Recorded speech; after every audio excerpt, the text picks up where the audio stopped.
একদা গৃহদাসীষু যশোদানন্দগেহিনী কর্মান্তরনিযুক্তাসু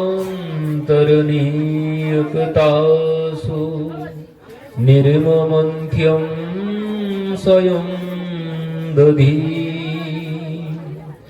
यानि यानि गीतानि तद्बालचरितानि च दधिनीर्मन्थने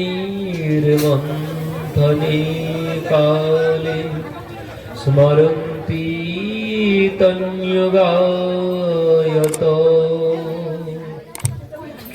একদা গৃহদাসীষু যশোদানন্দগেহিনী কর্মান্ত্যরনিযুক্তাসু নির্মমন্থ্যং স্বয়ং দধি।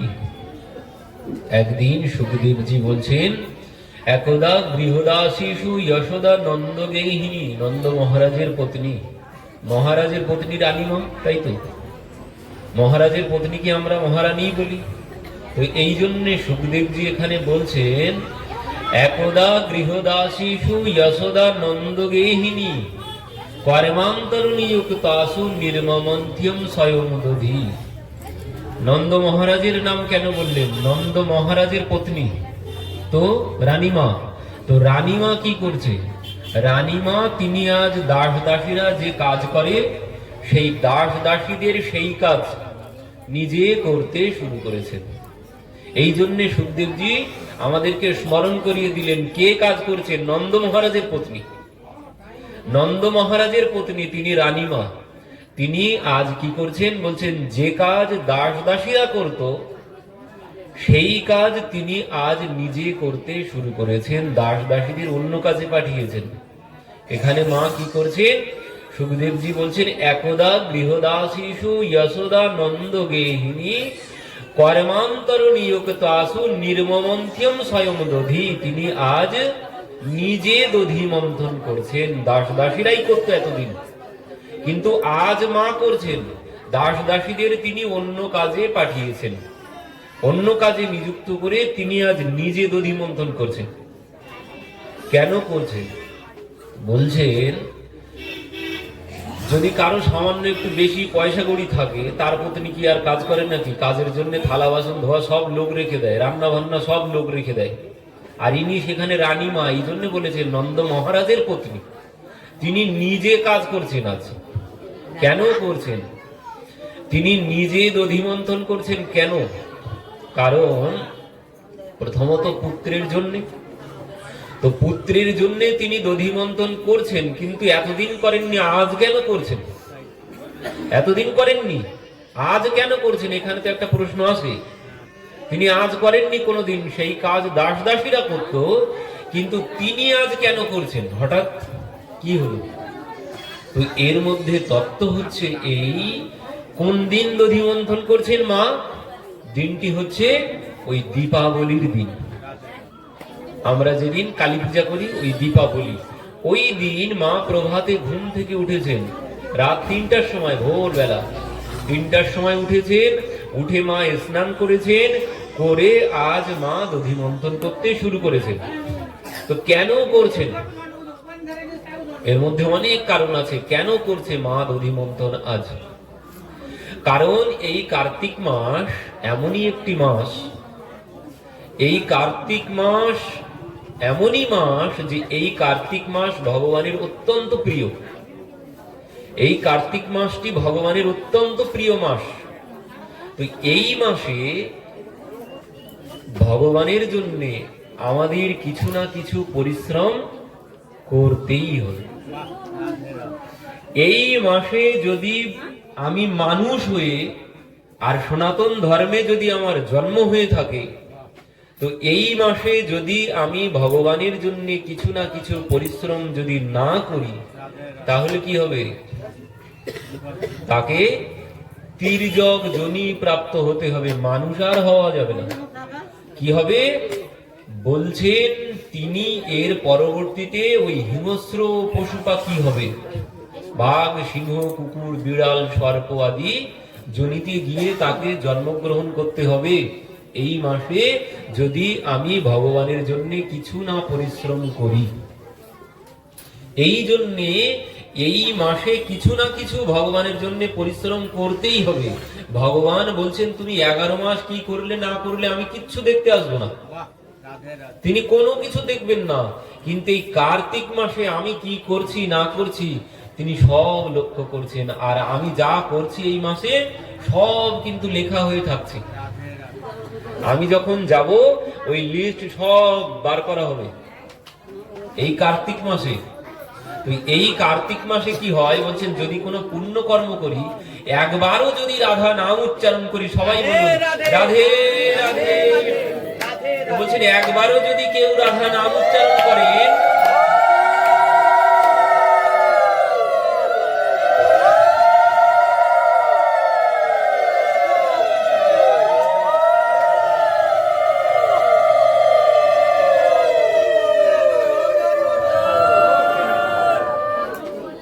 একবার যদি ভগবানের নাম উচ্চারণ করি, সেটি লেখা হবে কয়বার? 10 বার। এই মাসে যদি 1 টাকা দান করা হয়, 100 টাকা দান করা হয়েছে লেখা হবে খাতাপত্রে। এই মাসের এমন মহিমা। আর এই মাসে যদি পাপ করি, সেও কিন্তু 10 গুণ হবে। যে পাপ করব সেটাও 10 গুণ হবে, পুণ্য যেটা করব সেটাও 10 গুণ হবে। এই মাসে 11 মাস ভগবান ছাড় দিয়েছেন, কিন্তু এই মাসে তার জন্য কিছু না কিছু করতেই হবে। এই জন্য নিজের মা স্বয়ং নন্দ মহারাজের পত্নী তিনি আজ গোপালের জন্য দধি মন্থন করছেন। কারণ এই মাসের মহিমা এটাই, ভগবানের জন্য পরিশ্রম কিছু না কিছু করতেই হবে। এই জন্য নন্দরানী তিনি আজ দধি মন্থন করছেন গোপালের জন্য। কারণ এই মাসে যদি কিছু না করা হয়, তাহলে আমাকে ওই তির্যক ধ্বনি প্রাপ্ত হতে হবে। ভগবানের এত প্রিয় এই মাস, এই মাসে কিন্তু ভগবানকে ভোরবেলা জাগাতে হয় না। অন্যান্য মাসে জাগরণের পথ পদাবলী গিয়ে জাগাতে হয়, কিন্তু এই মাসে ভগবানকে জাগাতে হয় না। তিনি একা একাই উঠে যান। সবার আগে 3টা বাজলেই তিনি উঠে যান। তিনি উঠে দেখতে থাকেন আমার জন্য কে কি করছে এই মাসে। তো এই জন্য মা আজ 3টার সময় উঠেছেন, উঠে তিনি আজ নিজে স্নান করে গোপালের জন্য দধি মন্থন করছেন। আর সেই দধি মন্থন করছেন কেন? আরো একটি কারণ আছে। আরেকটি কারণ হচ্ছে এই, মা ভেবেছে যে আমার বাড়িতে 9 লক্ষ ধেনু, দই দুধ মাখনের কোনো অভাব আছে নাকি, যেখানে 9 লক্ষ ধেনু আছে। তো মা ভাবছেন আমার বাড়িতে তো কোনো কিছুর অভাব নেই, তাহলে গোপাল কেন ঘরে ঘরে চুরি করতে যায়?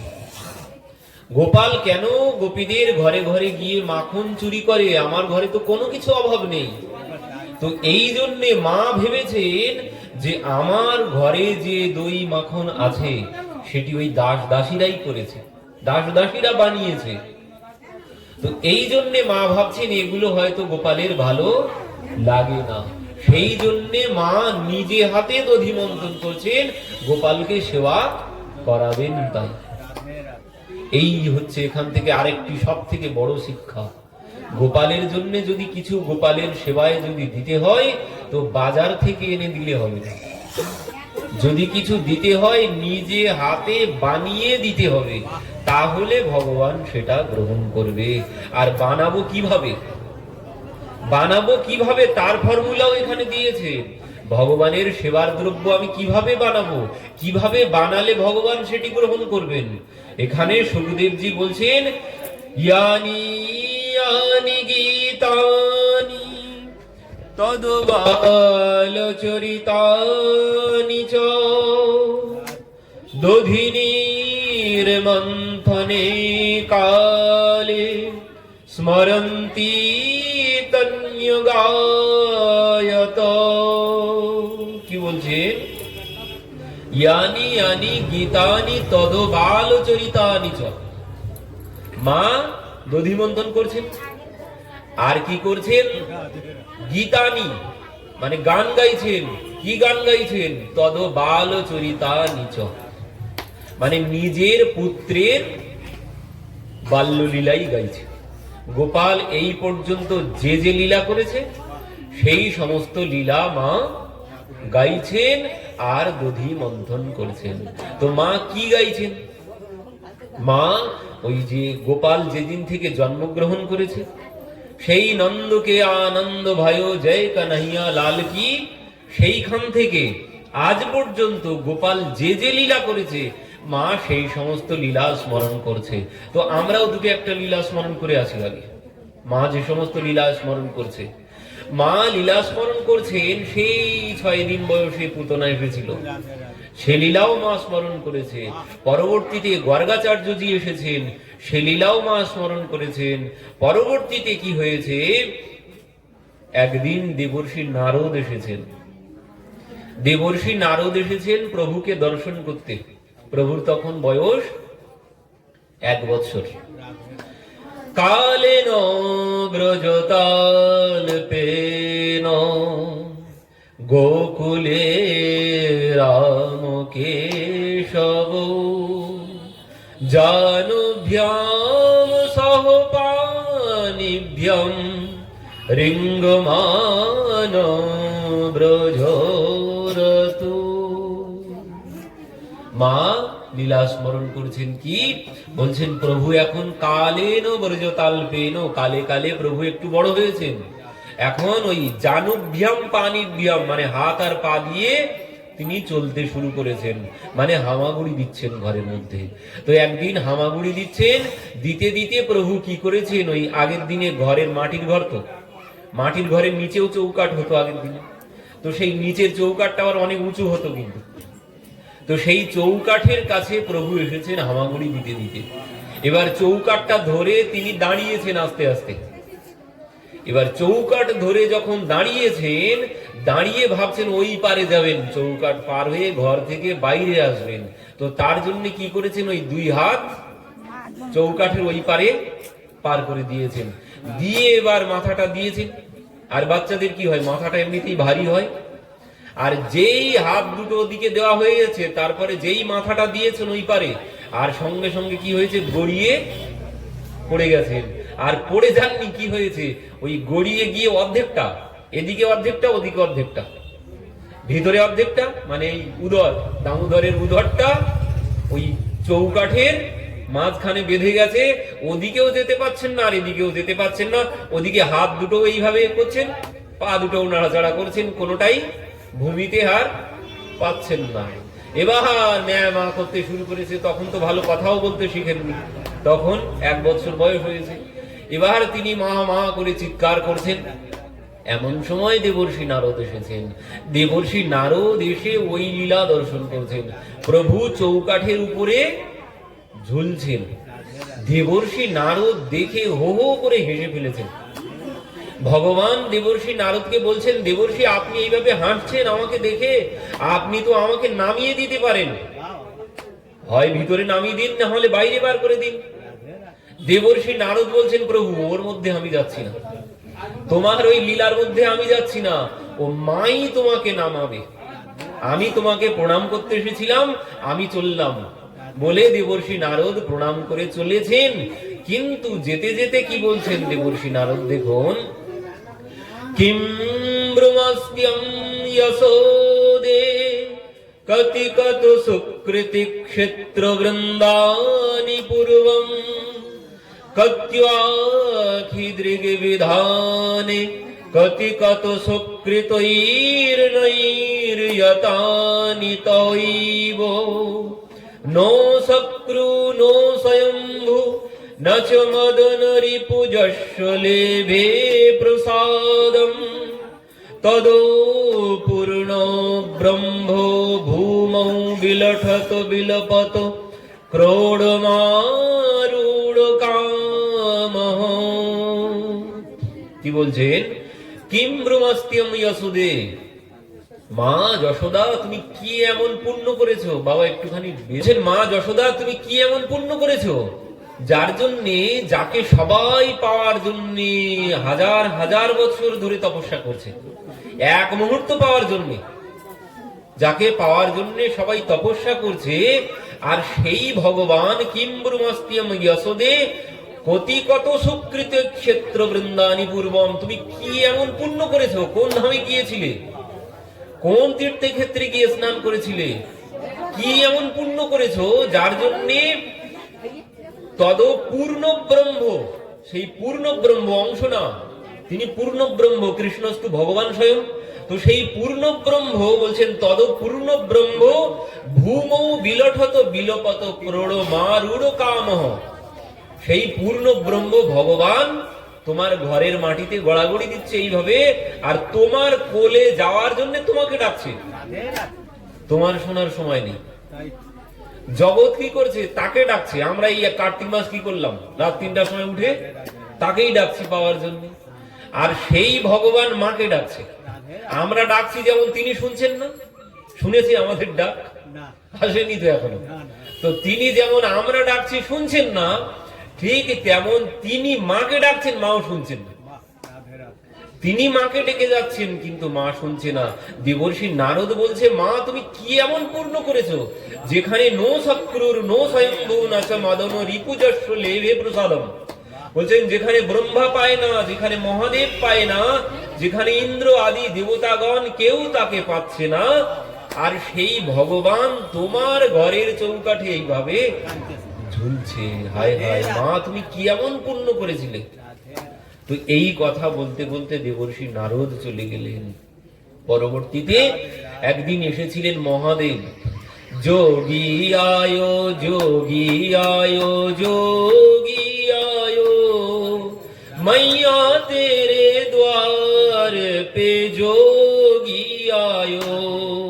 বলছেন দাস দাসীরা, মহাদেব গিয়ে দাঁড়িয়েছেন নন্দ মহারাজের গৃহের সম্মুখে।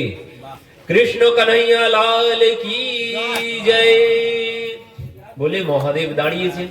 এবার ভিতরে দাস দাসীরা বাইরে এসেছেন। এসে দেখছেন একজন জটা জুটোধারী সন্ন্যাসী যোগী এসে দাঁড়িয়েছেন। তো সেই যোগীকে, বাবা আপনি কি চান?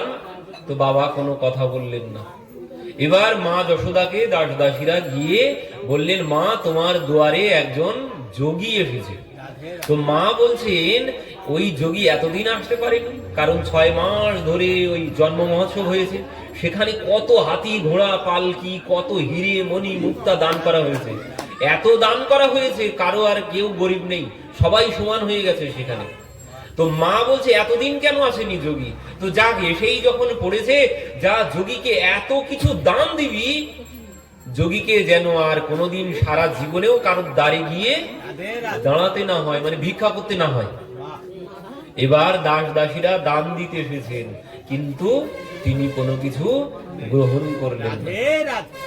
দাস দাসী গিয়ে মাকে বললেন, মা সে তো কোনো কিছু নিতে চাইছে না, কেন? সে কি চায়? তখন বলছেন, মা সে তোমার লালাকে দর্শন করতে চায়। লালাকে দর্শন করতে চায়, এ আবার কেমন যোগী? মা কেমন যোগী শুনবে? তখন দাস দাসীরা বলছেন মাকে, ওয়াপে আখন অশ্রু বরসে সো লালা দেখন কো তরসে ওয়াপে শীষ পে গঙ্গা বিরাজে ওয়াপে ভাল পে চন্দা সাজে ওয়াপে গল সর্পো কি মাল ওয়াপে কমর বধি মৃগছাল। কি বলছেন? মা সেই যোগী, মাথায় তো বিশাল জটা, আবার কপালে চন্দ্র বিরাজিত, আবার গলায় তার সর্পের মালা, কোমরে বাকছাল পরিহিত। আর এই কথা শ্রবণ করে মা বলছেন, যোগীকে গিয়ে বলে আয় লালার দর্শন হবে না। কারণ মা ভেবেছেন সেই 6 দিনে পুতনা এসেছিল, সকটা সুর এসেছে, তৃণাবর্ত সুর এসেছে, তো একের পর এক বিপদ। এ আবার নূতন কোন বিপদ এসেছে তার কোনো ঠিক আছে? এমন যোগী তো এমন বেশভূষার কথা আগে কোনোদিন শুনিনি। তো আবার কি হবে না হবে, ওর থেকে গিয়ে বল যে লালাকে দর্শন হবে না। এবার দাস দাসীরা এসে বলেছেন, আর যেই দাস দাসীরা এসে বলেছেন, সেই যোগী কি করেছেন? সেই যোগী নন্দ মহারাজের দুয়ারের সম্মুখে বসে পড়েছেন। বসে কি করছেন যোগী?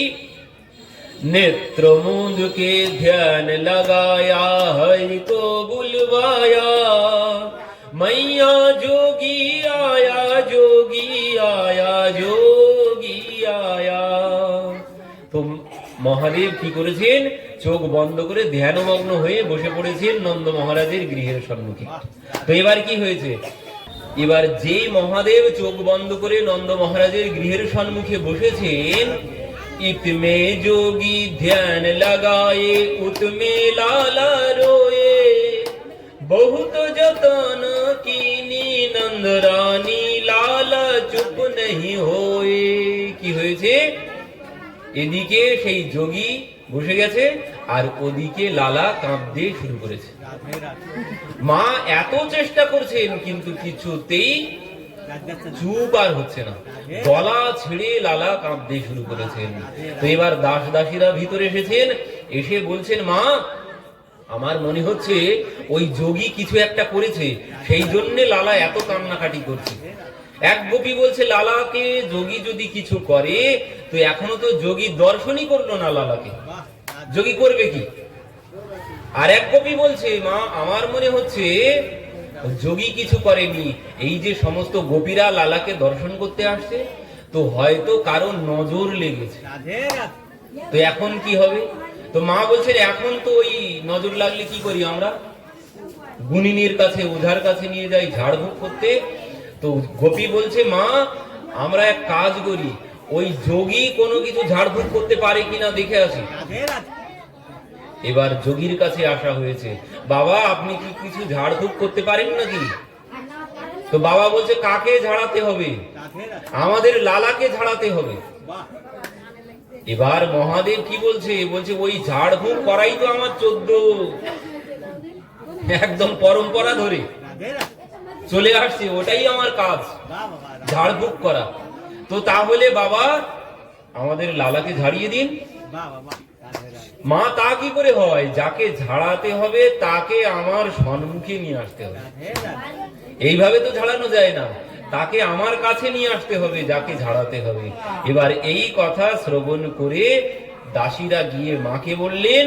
এবার মা বাধ্য হয়ে বলছেন বলি যশোদা দেখ যোগী ধ্যান কনকো ধরতা, আব তো কোই উপায় না বাঁচো মারতা ক্যা না করতা। বিপদে যখন পড়ে তখন আর শত্রু মিত্র কোনো জ্ঞান থাকে না। এবার বাধ্য হয়ে মা কোলে করে নিয়ে যোগীর কাছে আসতে বাধ্য হয়েছে। লালা গলা ছেড়ে কেঁদে যাচ্ছে, কিছুতেই বন্ধ হচ্ছে না। এবার যেই যোগীর কাছে এনেছেন সঙ্গে সঙ্গে লেকে লালা গোদ যোগী নে আপনি জটা ঘুমাই, आला वाला नंद लाल की सन में दूर भगाई। এবার সেই যোগী কি করেছেন, লালাকে কোলে নিয়েছেন, নিয়ে নিজের জটা খুলেছেন, খুলে লালার গায়ে জটা বুলিয়ে দিয়েছেন। আর যেই বুলিয়ে দিয়েছেন আর ওই জটা বোলানো হয়েছে, সুসুড়ি লেগেছে আর সে কান্না বন্ধ করে খিলখিল করে হেসে উঠেছে। আর এই দেখেই মা বলছেন বাহ এ তো যেমন তেমন যোগী না, যোগীর কোলে দেওয়ার সাথে সাথেই আমার লালা কান্না বন্ধ হয়ে গেল। তো মা তো খুব খুশি হয়েছে। পরবর্তীতে মা তো অনেক দান সামগ্রী দিতে চাইলেন, কোনো কিছু তিনি নিলেন না। পরবর্তীতে সেই যোগী বললেন মা আমার এই সমস্ত কোনো কিছু চাওয়ার নেই, মা আপনি আপনার লালার ব্যবহৃত ওই কাপড় পোশাকের এক খণ্ড আমাকে দিন। তো এই বলতে মা যশোদা লালার ব্যবহৃত একটা কাপড়ের নীল রঙের খণ্ড দিলেন যোগীর হাতে।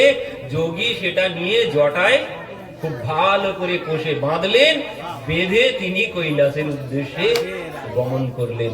মা আজ দধিমন্থন করছেন আর এই সমস্ত লীলা কথা চিন্তন করছেন মনে মনে। তো এইভাবে একের পর এক লীলা মা স্মরণ করছে। একদিন কি হয়েছে, লালা একটু বড় হয়েছে, এখন লালা হাঁটতে শিখেছে।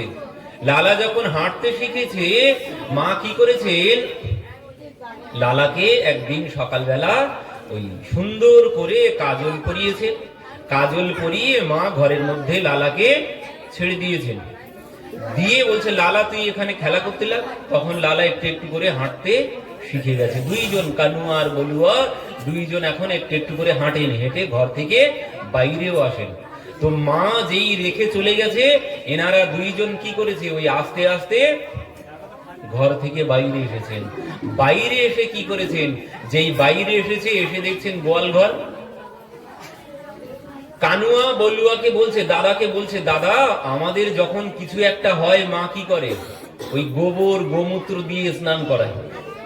তো এক কাজ করলে কি হয়, আজ নিজেরাই মাখলে কেমন হয়? তো এই বলে দুইজন আস্তে আস্তে ওই গোয়াল ঘরের মধ্যে প্রবেশ করেছেন। গোয়াল ঘরের মধ্যে প্রবেশ করে ওই গোবরের উপরে দুইজন গড়াগড়ি দিতে শুরু করেছেন। মা কাজ সেরে যখন এসেছেন, এসে দেখছেন যে লালা ঘরের মধ্যে নেই। গেল কোথায়, গেল কোথায়? মা খুঁজছেন চারিদিকে, কোথাও খুঁজে পাচ্ছেন না লালাকে। এমন সময় দেখছেন গোয়াল ঘরের ভিতর থেকে নপুরের শব্দ আসছে।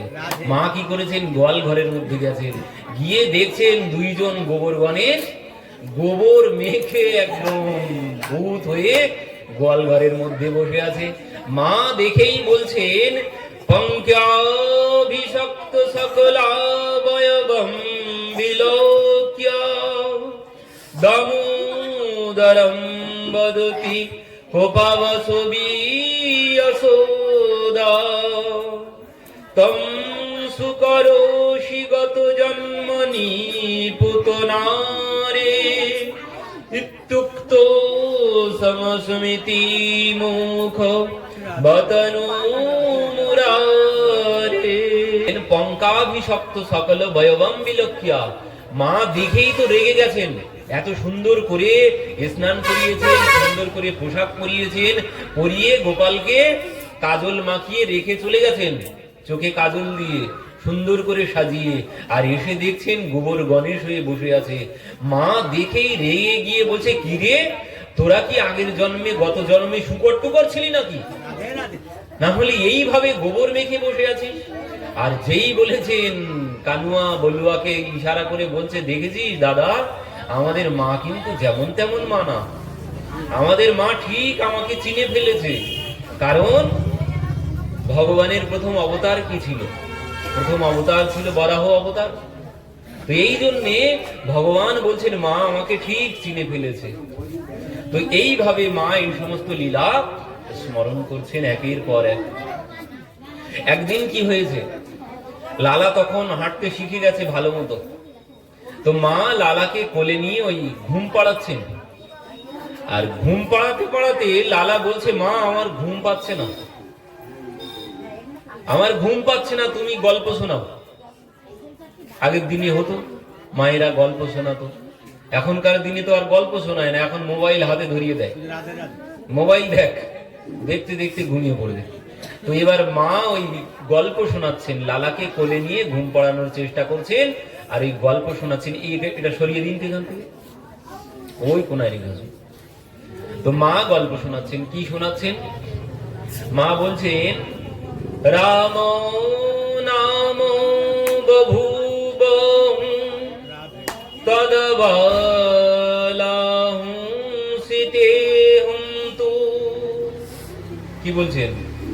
ভগবান রামচন্দ্র, তার পত্নীর নাম সীতা। তো লালা কোলের মধ্যে শুয়ে আছে। তো মা বলছেন ভগবান রামচন্দ্র, তার পত্নীর নাম সীতা।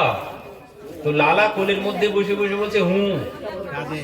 এবার বলছে সেই ভগবান রামচন্দ্র পিতার আদেশ, পিতৃ সত্য পালনের জন্য তিনি 14 বছরের জন্য বনে গমন করেছিলেন।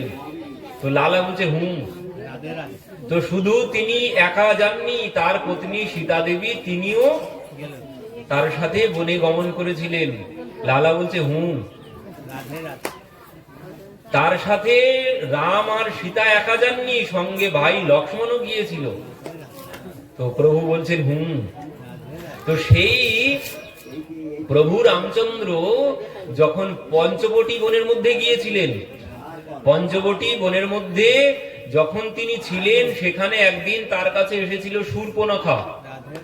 আর সেই শূর্পণখার নাক কান কেটে দিয়েছিল কি? লক্ষ্মণ। লালা বলছে হুম। তো সেই পঞ্চবটিতে পরবর্তীতে কি হয়েছিল, সেখানে এসেছিল রাবণ। সেই রাবণ সীতাকে হরণ করেছিল, সীতাকে হরণ করে নিয়ে গিয়েছিল রাবণ। আর যেই বলেছে এবার আর বলেননি, এবার কি হয়েছে, মায়ের কোলের থেকে উঠে গেছেন, উঠে গিয়ে বলছে, এই লক্ষ্মণ শিগগিরই আমার ধনুর্বাণ নিয়ে আয়, আজ দেখবো এই রাবণ কি করে সীতাকে নিয়ে চলে যায়, আজ আমি এর শিরচ্ছেদ করবো, লক্ষ্মণ শিগগিরই আমার ধনুর্বাণ নিয়ে আয়। মা দেখে তো অবাক, কি ব্যাপার, মা গিয়ে লালা লালা বলে কোলে জড়িয়ে চেপে ধরছেন, মা ছেড়ে দাও, আজ দেখবো কি করে রাবণ সীতাকে ধরে নিয়ে যাচ্ছে। মা বুঝতে পারলেন যে এই রামলীলার কথা যখন শোনানো হয় প্রভুকে, ওই গত লীলার ভাব এসে যায়, লালার ওই রামলীলার ভাব এসে যায়, সেই জন্য মার সেখান থেকে রামলীলা আর কোনোদিন শোনাতেন না। তো মা এই সমস্ত লীলা স্মরণ করছেন আর দধি মন্থন করছেন।